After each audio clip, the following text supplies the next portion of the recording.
Subuh ini terasa lebih dingin dari biasanya. Matahari belum juga menebar hangatnya. Saya masih terlelap dalam tidur ketika ibu sudah bangun untuk sholat subuh dan menyiapkan barang dagangannya.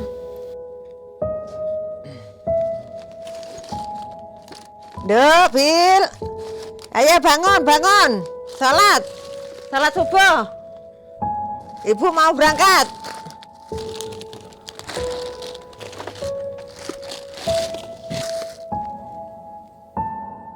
Ayo, bangun.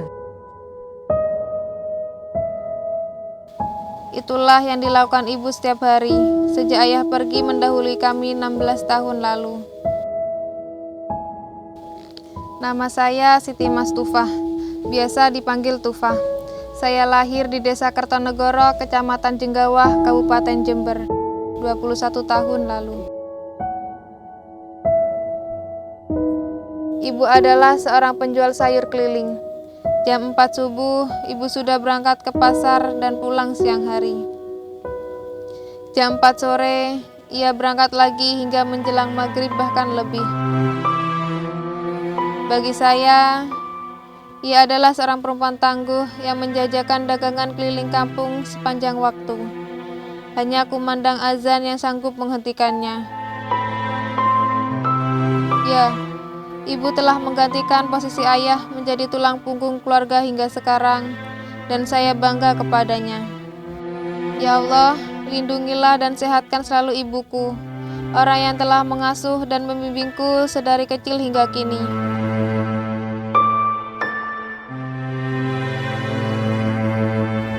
Ibu memang orang yang hebat. Ia tak ingin saya mengikuti jejaknya. Maka saya disekolahkan di SMK dengan harapan bekal ilmu yang saya dapat di sekolah kelak bisa menjadi pribadi mandiri yang sukses, yang dapat mengangkat ekonomi keluarga. Nama saya Bu Juwaria. Sehari-harinya kerja saya tukang sayur keliling. Anak saya sekarang sudah besar, sudah dapat pendidikan, menambah ilmu. Harapannya jadi anak yang berguna bagi keluarga, bagi lingkungan, bagi masyarakat semua. Selepas lulus dari SMK, saya sempat gusar karena menganggur. Ingin menambah keterampilan dengan kursus menjahit, tapi peralatan dan biayanya mahal. Ada keinginan untuk membuka usaha sendiri. Namun keterampilan saya belum mumpuni, dan lagi-lagi urusan modal selalu melemahkan semangat saya.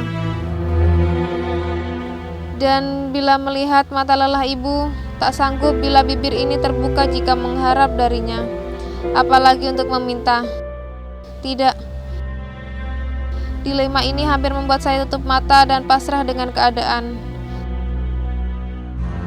Tapi ternyata saya salah. Tuhan mendengar doa saya. Hingga pada sewaktu-waktu, seorang teman dari SMK mengabarkan LKP Az-Zahra mencari kandidat alumni SMK yang akan dibina dan menerima bantuan mesin jahit dengan kualifikasi yang sudah ditentukan Kemendikbud Riset dan Teknologi. Kebetulan saya mengenal LKP Az-Zahra ketika lembaga itu mengadakan sosialisasi saat saya masih duduk di bangku SMK. Lekas-lekas saya mencari informasi itu. Alhamdulillah, setelah melalui proses pendaftaran dan seleksi, saya diterima LKP Az-Zahra, sebuah LKP yang dipercaya Kemendikbud Riset dan Teknologi sebagai penyelenggara program tersebut. Jadi peserta didik ini usia 17 sampai 25 tahun, tidak sedang sekolah. Kalau misalnya dia masih sekolah, dapodiknya kita kan juga walaupun pendidikan non formal, lembaga kursus dan pelatihan, dapodiknya sama, punya NPSN juga, nomor pokok Satuan Pendidikan Nasional. Misalkan dia sudah pernah menerima bantuan yang dari lembaga lain, itu pun juga akan muncul. Nggak bisa, jadi benar-benar murni yang belum pernah dapat bantuan.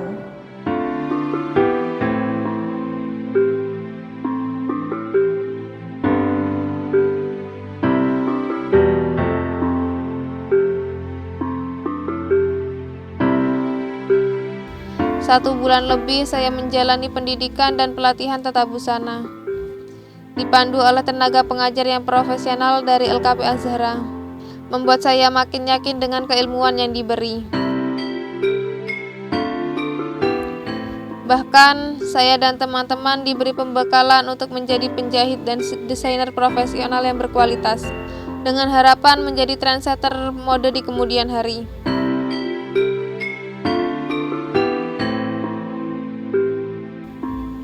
Saya sangat bersyukur karena menjalani pendidikan ini dengan gratis. Sungguh program 150 jam pengajaran yang sangat membantu dan bermanfaat bagi kami, terutama saya, karena banyak ilmu dan praktek yang selama ini tidak saya dapatkan di SMK. Akhirnya saya peroleh di sini. Wawasan dan ide-ide tata busana pun bermunculan di LKP Azhara, termasuk bagaimana memanfaatkan marketplace di dunia online, bagaimana menjalin koneksi, partnership, dan pengembangan usaha di pasar dunia melalui ruang digital. Sungguh saya tak mengira akan mendapat begitu banyak ilmu dan pengetahuan di sini.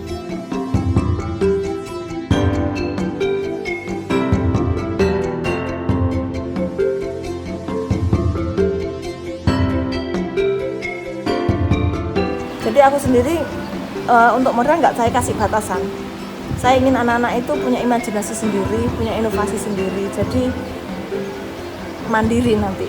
Misalkan terus, tapi aku juga nggak saya lepas begitu saja ya Mas. Jadi setelah nanti ini selesai pembelajaran akan saya monitor terus. Ini nanti di grup saya buatkan, terus nanti insya Allah nanti setiap bulan nanti kita ada pertemuan untuk membahas bagaimana kemajuan di bidang fashion, tata busana, langkah kedepannya seperti apa. Itu nanti kita kasih gambaran. Memang saya benar-benar ingin anak-anak itu betul-betul bisa mandiri. Jadi anak-anak itu setelah pembelajaran selama 150 jam pelajaran ini, saya menggandeng Garda Transbumi untuk membuat NIB atau nomor induk berusaha. Jadi anak-anak itu nanti kalau usaha, izin usahanya sudah ada.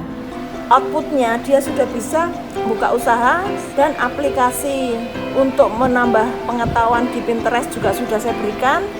Terus saya bukakan juga untuk IG, untuk marketnya. Dan ini sudah ada pesanan ke Malaysia 50 mukena premium. Sama jilbab syar'i ini sedang dikerjakan. Karena anak-anak sudah pinter semua, jadi cepat. Akhirnya terlampaui itu yang materi kurikulumnya kan hanya bikin baju pesta. Tapi karena anak-anak pinter semua, tak tambahi baju pengantin, baju fashion, kamisol, itu tak tambahi. Yang seminggu ini saya tambahi memang. Alhamdulillah mereka bisa semua dan itu hasilnya bagus semua. Dan ini sekarang malah saya tadi dapat pesanan dari yang MUU dengan saya, Iduka itu Ewin Collection, tapi dia jualnya by online. Itu dapat pesanan baju sari berapapun dia akan terima. Terus kenapa saya beri dia baju pesta? Karena satu, baju hari-hari kan sudah murah-murah. Saya kepingin anak-anak ini punya nilai lebih. Baju pesta, baju pengantin, baju fashion kan beda. Nilai jualnya lebih tinggi. Ini baju biasa bisa sehari-hari dasar apa itu kan di media sosial sudah pabrik-pabrik itu mengeluarkan murah-murah banget dan tidak masuk akal. Bahagia saya makin bertambah ketika saya masuk seleksi 20 kandidat yang memperoleh bantuan mesin jahit. Insya Allah, ini titik awal pertemuan saya dengan masa depan yang lebih baik. Hari yang dinanti pun tiba, mesin jahit yang dijanjikan datang. Kami semua gembira menerimanya. Rasa lelah tak terasa ketika kami ramai-ramai mengangkat hadiah itu keluar ruangan untuk segera kami bawa pulang. Akhirnya kesempatan untuk membuka wirausaha tampak di depan mata. Terima kasih LKP Azhara atas ilmu dan bimbingannya yang telah menjadikan kami manusia berkualitas dan berdaya guna. Mencetak manusia yang tangguh tidak hanya sekedar bisa menjahit, namun juga membuat kami siap menghadapi persaingan global di zaman yang serba digital dan kolosal ini. Kini saya menjalani hari-hari dengan semangat penuh syukur. Tak ada yang risau dan keraguan untuk melangkah. Senang sekali dapat hadiah buat masa depan itu. Biasanya tidak pernah dikasih hadiah. Baru sekarang ini dikasih hadiah. Terima kasih. Ibu, terima kasih atas doamu. Terima kasih ya Allah. Dan sekali lagi terima kasih Bu Azizah, LKP Az-Zahra dan Kemendikbud Riset dan Teknologi atas bantuan mesin jahit yang sangat berarti bagi masa depan usaha kami. Semoga Tuhan membalas kebaikan Anda semua. Amin. Jadi lembaga saya memang tidak hanya mencari nilai rupiah saja, tapi di sisi lain ada ilmu manfaat yang bisa diserap oleh anak-anak, dan itu akan berkelanjutan sampai terus gitu. Terus itu Kak.